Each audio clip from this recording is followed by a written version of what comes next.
Do we know what time it is? Do we know what time it is? That's right. It's New York Giants Straight Talk. Oh, it's been a long weekend. It's been the Super Bowl weekend. Oh, we got a lot of talk to. There's quite a bit I want to talk about today. Because of the fact that I want to talk about the Giants salary cap, I want to talk about their pending free agents. I don't want to get into free agency yet, because I want to see what the cap situation is going to look out, because I want to see how the Shayna knot is going to move around the cap. I want to see what he does. I want to see how he manipulates it. I want to see kind of where we go from there.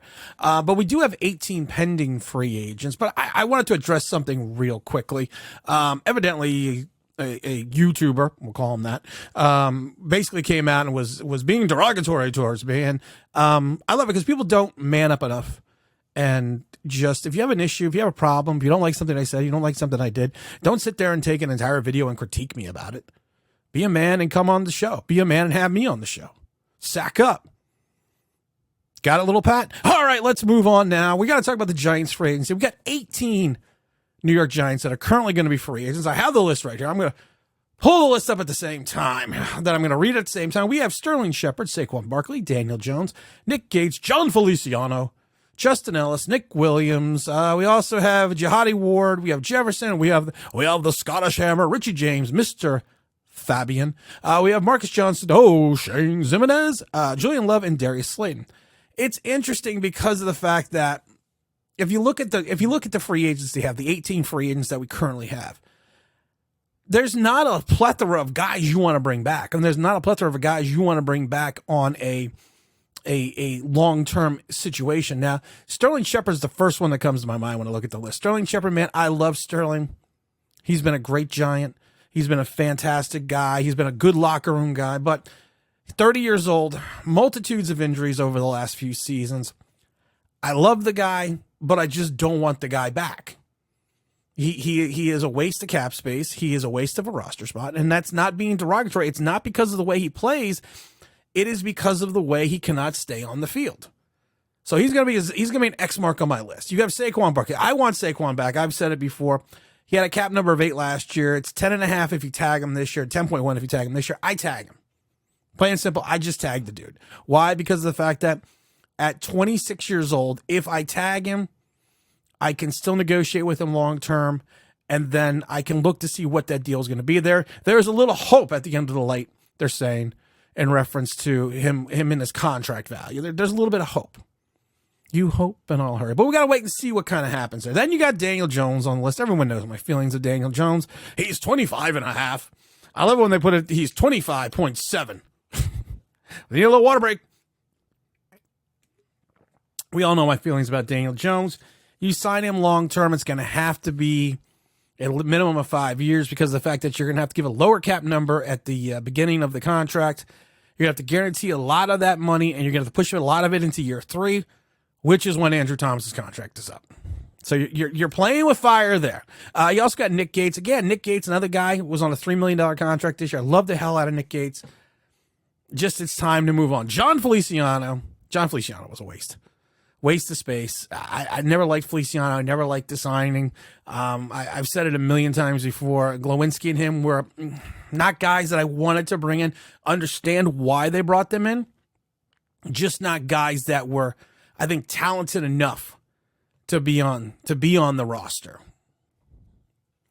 But you know what? So something like I said, we are notably in a rebuild. So you had to have guys, and you had to have at least quality NFL type players. They may not be NFL quality players, but they could be NFL type players. We can discuss that later. You also have Nick Williams. Nick Williams, 32 years old. Again, you got Matt. You got old Matt, the running back. Matt Breida. I like Matt. I would bring him back at 27. He only made $1.1 million last year. I'd bring him back. You got Jihadi Ward. Jihadi Ward was at 28 years old. Was a revelation at times for the Giants. He was the heart sometimes of the Giants defense, the way he got people fired up, the way he played, but he also was a liability at times. Definitely would bring him back. Tony Jefferson, I'm letting him going out to the, I'm letting Tony go. The Scottish Hammer, we're sending him back to Scotland. And I will help pay for the ticket. Let's send him back to Scotland. Let's move the horse. We got Richie James. I'm not fired up about keeping Richie James. He was only made a little over $1 million this year, but I think there's other valuable I think there's other guys you can bring in. Don't bring back David Sills. We've had the David Sills experience going on for about 4 years now. Played in 11 games, started 6, and he proved to be what everyone thought he was going to be, at least whatever I thought he was going to be. But it's time to move on from Sills. You got Mr. Fabian. I'd bring Fabian back, 28. He was another guy that was a revelation.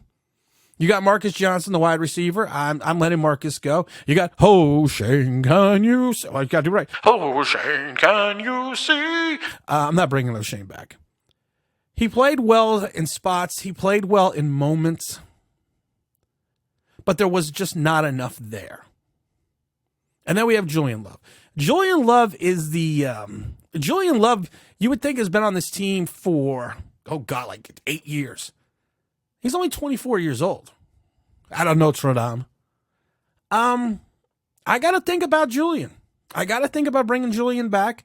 He's probably his market value, for his position. Now, like I said, he had one stellar year. Kind of went down the slope a little bit here and there. People forget 2 years ago he was benched and didn't come back in and he actually came back in and played the nickel. But like I said, he's a guy that, like I said, I think he fits the mold of Wink's system. I know some people have a market value anywhere between $7.5 to $9 million.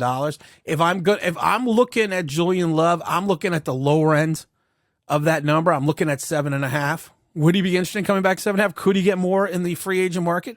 That's a great question. I don't know. That is a wonderful question. I don't know if he could or will get more, but it's interesting to see where he could end up. Now, the problem with the Giants salary cap, and we've talked about this ad nauseum, and we've talked about this before because everyone's like, well, we have the third most amount of money in the league. Okay, well, here's the problem. You don't have a quarterback under contract. That's an issue. You don't have your star running back under contract. Any other year, if you had a true number one quarterback that you were in love with, he's making 30, and your star running back is making 12, so there's 42 of your 44. So I love when people get all excited about all the money we have. Well, let's take a look. Let's just examine this for a minute. You're not moving on from Leonard. Leonard counts for almost 15% of your salary cap. He's got a cap hit of $32 million. He's got a dead cap number of 20. You've already gave him a dead cap number in 2024.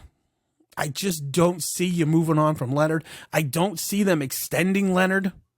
I think that's the big issue. I don't see that happening because of the fact I think they're trying to get out from underneath that contract. And I'm not saying Leonard Williams has not played well at times, but the problem is this. He is a guy that wanted to get paid like Aaron Donald, wanted to get paid by like a defensive end as he was a defensive tackle. It's time to move on. The run defense was just as porous with him in as it was with him out. So we could, so this will be the last year of Leonard Williams. Kenny, the smooth sounds of Kenny G. Bringing you the smooth sounds of Kenny G. Love it, man. $72 million. Not worth it. Oh, yeah. As you can plainly see. He's gone. He's gone. He counts for almost 9.5% of the cap. He's going to give you more cap savings not being on this team. So he's gone. So you're going to pick up some cash there. Adoree Jackson's got one of these weird contracts. He's got $19 million dead cap number. $10 million dead cap number on a $19 million cap hit. I think you may want to look at giving Adoree maybe a little bit of an extension and moving some of that money or asking if he'll rework some of that deal. But here's the problem with that. You have to remember, it's the injury bug for Adoree. It's the injury situation that's going to cause the most amount of problems. Can he stay healthy? Can he fit into that mold? Will he fit into that mold? And that's kind of the question that we need to address. Can he and will he? Then you have Dexter Lawrence. And see, like I said, the interesting part about the Giants contractually, the way their cap is set up, the big three are the guys that you have the most ability and the most flexibility to try to work and massage some of that money. That's Williams, Kenny G, and Adoree. The problem is you don't want to do that with Leonard. You're already going to get rid of Kenny. And then Adoree, you got to be very leery about extending him or pushing out some of that money because you do have big contracts coming up with Dexter Lawrence and Andrew Thomas. So the issue you run into after your big three is on your cap, You got a lot of guys making what you refer to as more towards above average NFL salaries. The next guy on the list is going to be Dexter Lawrence. Dexter Lawrence is going to make $12 million, and he's got a dead cap number of 10. So you're not moving on from Dexter Lawrence, 100%. You're not moving on from Andrew Thomas. Andrew Thomas' cap hit is 10. The dead cap number is 10. You're not moving on from him. Mark Lewinsky really is he's another guy that's freaking screwy. He's got a cap number of 8 and a dead cap number of 8. So you're not moving on from him. So you're already looking at 1, 2, 3, 4, 5, 6 guys you're not even going to touch. Then after that, you have after that, you have Kayvon Thibodeau. Nothing you can do about that. Nothing you want to do about that. You have Tyrod Taylor. Tyrod's contract is calling for 6. His dead cap number is 5. You're going to keep Tyrod because you need a backup quarterback. You have Evan Neal then, Graham Gano. Nothing you're going to do. You're moving on from Sterling Shepard, which is fine. You have Darnay Holmes, who's got a cap number of 2.9, but then only a dead cap number of 100 to 197,000.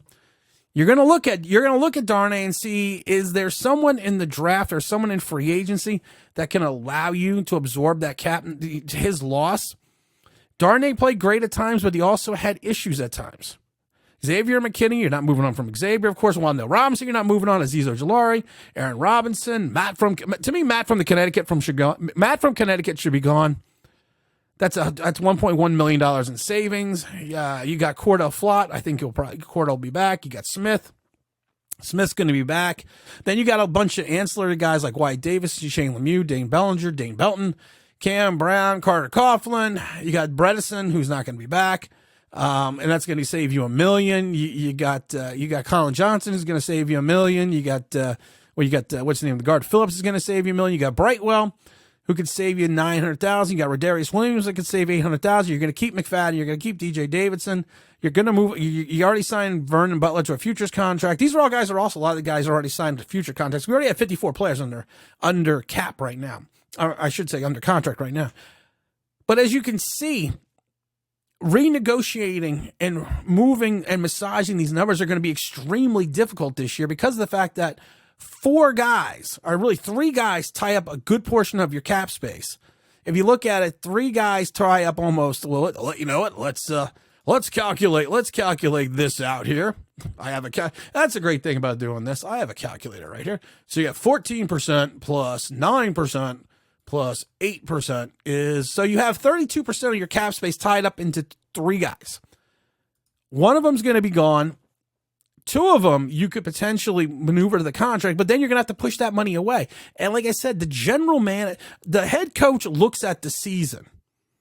The general manager looks 5 years down the road. And I think Shane is smart enough to understand you need to look 5 years down the road. And I think he gets that. I think he understands that.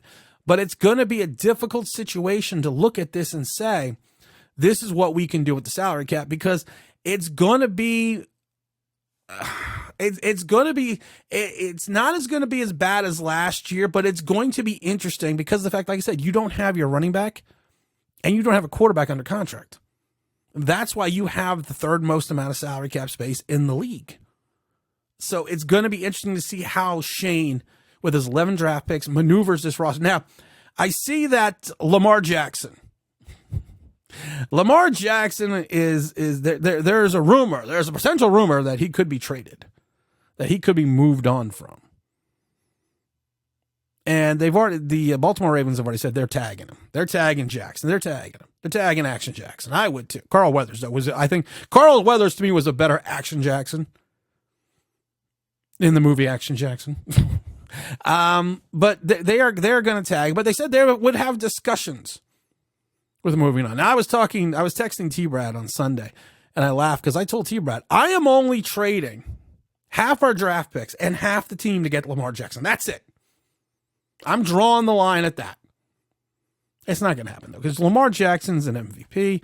He's the last 2 seasons he's had issues staying on the field, but Baltimore's not getting rid of Jackson. They're not moving on from him. I wish they were. The same with Odell Beckham Jr. Please stop with the Odell Beckham Jr. crap.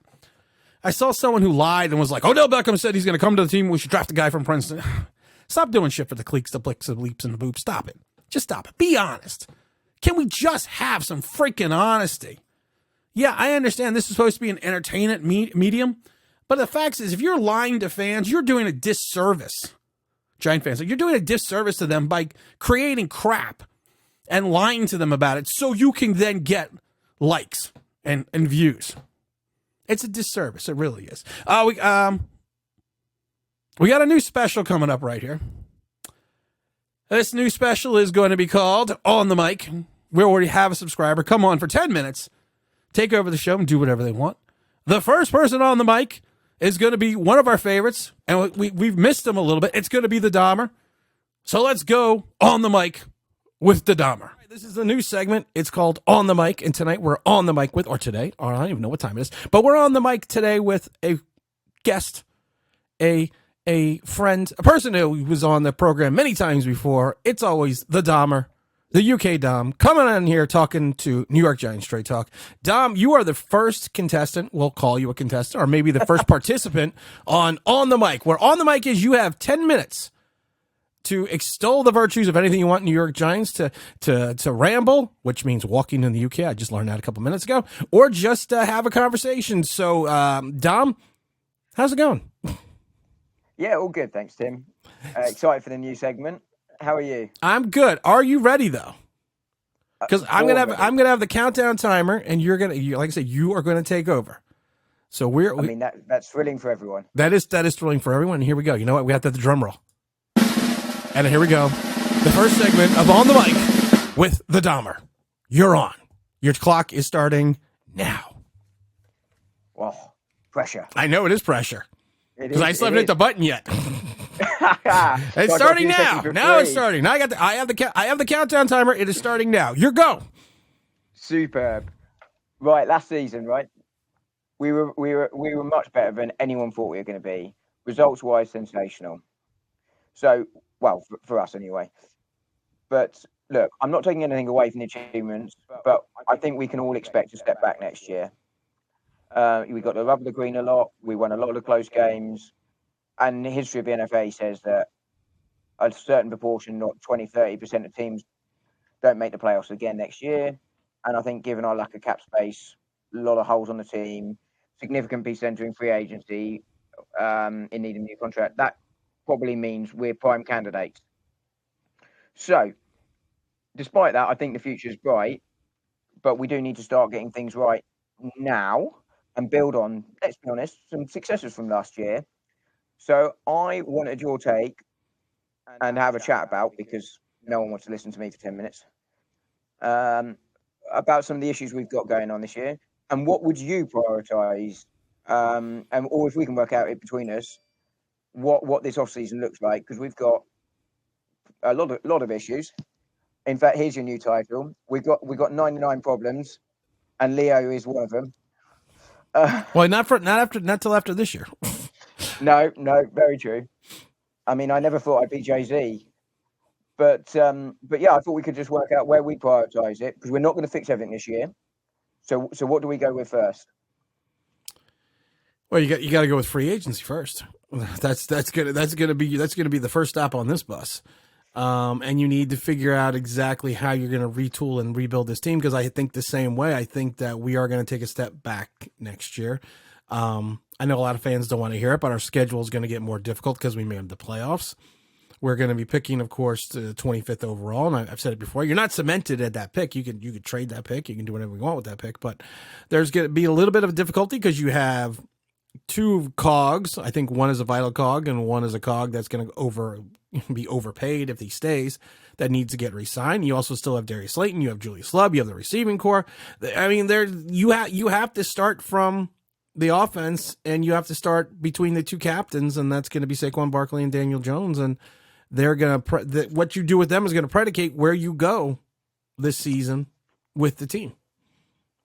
I mean, you're exactly right, and I don't want to spend ages on those two because you've done a load of videos in the past, but I think the choices are Saquon or Daniel. For me, the cap doesn't really put both in unless you extend out and backload the contracts. And I think if I'm the agents of both of those guys, I am not doing that. You don't want that. Saquon's coming off injuries, and Daniel Jones has been inconsistent.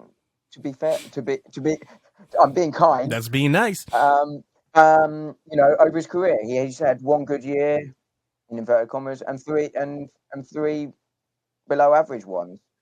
So if I'm his agents of both of them, I'm not accepting backloading, and that makes it difficult for Shane. Well, the other issue that or the other conundrum for the Giants is going to be you have Andrew Thomas's contract coming up in two seasons, and Dexter Lawrence. And the fact is, if you can't really backload Daniel Jones's contract because of the fact that if you push out $45 million to year 3, that's Andrew Thomas's year. That's his contract year. So I mean, it's going to be, like I said, the Giants need to understand cap management, which I think they do, and the Giants need to move to the right direction in reference to holding on to the players they want to hold on to, and and moving on from the players maybe they should move on from.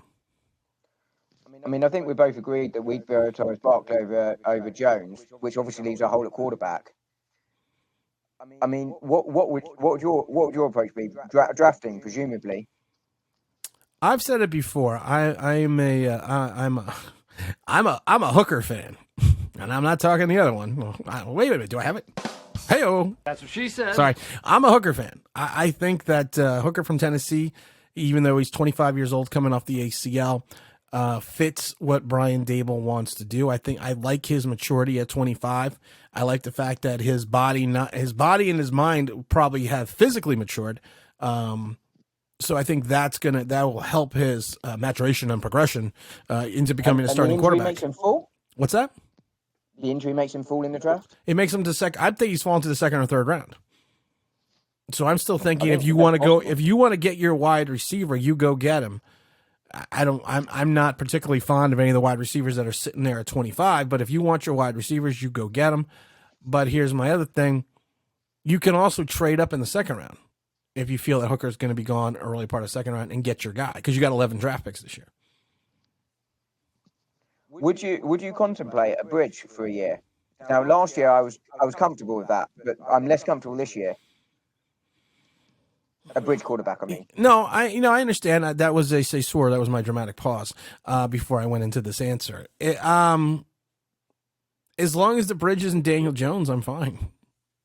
Because that's a bridge over. That's a bridge over troubled water. No, I mean I don't want to deal with that again.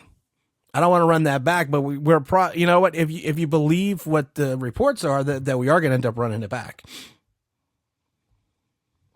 I mean, moving on. I mean, I'm not sure Jones would be the good idea, but let's say we're fixed a quarterback, and let's say we go with our preferred option.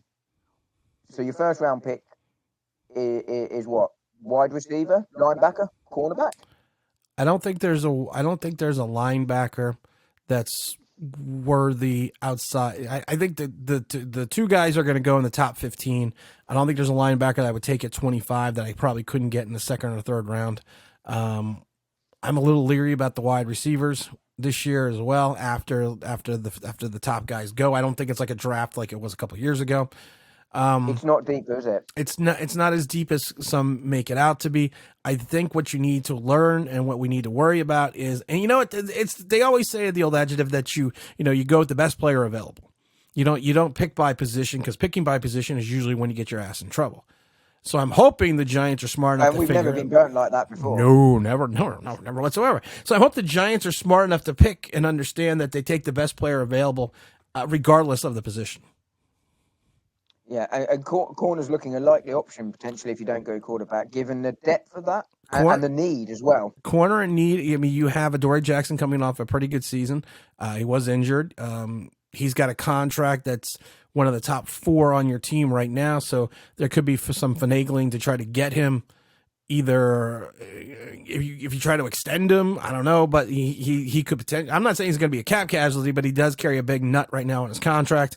So you need a CB2. You let Julian Love walk. You're gonna need a strong safety. I mean, there is a conundrum with this team right now that people don't want to talk about, because there is still the euphoria of the season, but the question is going to be, does the euphoria wear off once we get into the day-to-day of the 2023 offseason? You have 2 minutes, Dom. 2 minutes. I mean, I think it's inevitable it will. But I really hope it doesn't, because as I say, I think it's bright. And if we're really smart, and I'm going to ask you about the free agency approach, but my approach is really low key. Don't go any big pieces. There isn't the pieces for it. Just get some pieces in, get the best you can in, and then try and build that through the draft and fill that through the holes there. Not necessarily for this season, but next couple of on. Well, I think the one thing people you have a minute and a half, but I want to say something real quick. I think what a lot of people don't understand is you signed Daniel Jones, you signed Saquon Barkley. That is your free agency. Yeah, I agree, and that's why I wouldn't do that. Minute 15. Pressure's on now. Pressure's on now. But but my strategy, and here's my final thoughts, because I always prepare for these. You always do. So my view would be it's Barkley in, Jones out, try and draft your quarterback, and then from that way on, you just try and fill your pieces through the draft on best player available, so many holes you can. And then my free agency strategy would be to go low key, fill some sort of holes on the lower end, centers or safeties, or which tend to earn less, and try and fill it that way, get through, and then carry on moving, and hope the fan base back it on from there, because I'll be right behind them. You'll be right behind him. And Dom, that was your 10 minutes on the mic. Appreciate you coming in for being the first guinea pig for this segment. Want to thank the Dahmer for coming in, having a good time. And you know what?